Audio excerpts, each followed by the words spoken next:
Recently on the HashrateUp podcast.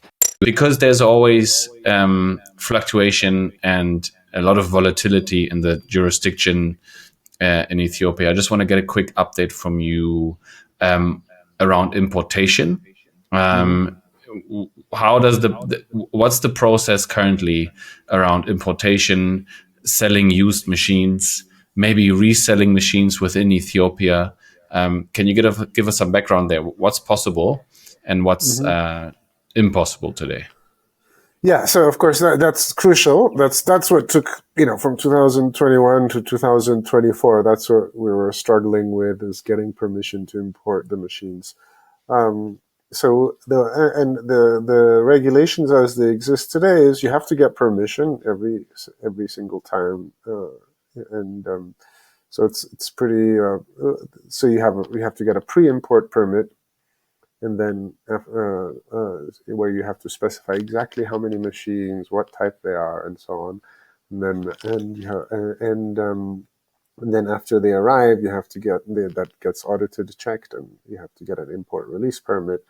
And then, of course, there's the usual customs and logistics issues, but really the permission is crucial. That's what makes it is very different here.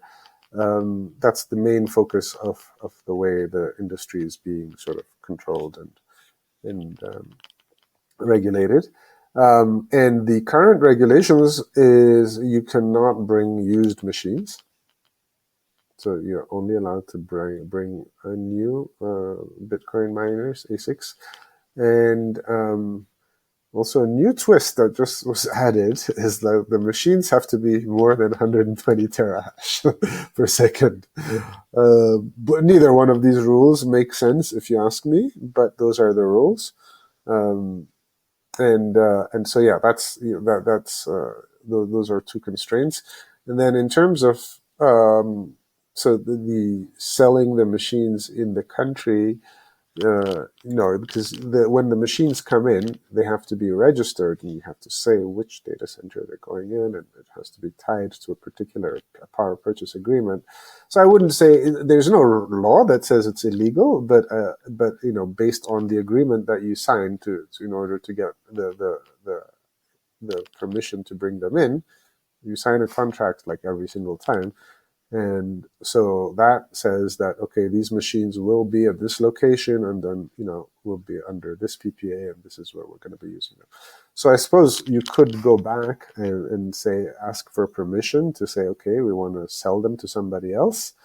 And then presumably, in theory, I don't think it's practically possible, but in theory, you could, I guess, go and if you're, want to sell it to another company that has a PPA or move it to another data center, you could ask for permission. There's no law against it, but I wouldn't assume that you can just do that. Yeah. So I'm but then, of course, if you want to sell them outside, this is important: is that you can take them back out. There is no restriction on that, right? So okay. So if somebody's deployed here, and then it doesn't make sense anymore, they're free to take their machines back out of the country. What are the import and export fees? Because in Paraguay, you're also technically very much allowed to take your machines out, but then you hit with another however many %, which makes it economically completely unfeasible. Is there an export fee like that or not? No, not as far as I know. Again, many things. There could be some hidden catch because I don't know anybody has actually done it yet. But in principle, from what I know, there's no fees for export. I mean, you pay for transportation and storage, and then I'm sure you would have to probably pay some storage because they'd have to be inspected and given permission and so on. To leave, but so there would be some storage fees on your way out, but no, I don't think there's any taxes for taking them out. And as far as coming in, there's normal import duties on this type of stuff would normally be about 30% import duty plus 15% VAT. So you'd pay about, and then 3% social welfare tax. So you'd pay about like 48% of the value of the machine normally. But if you have an investment license and these are capital goods, you can get them in for.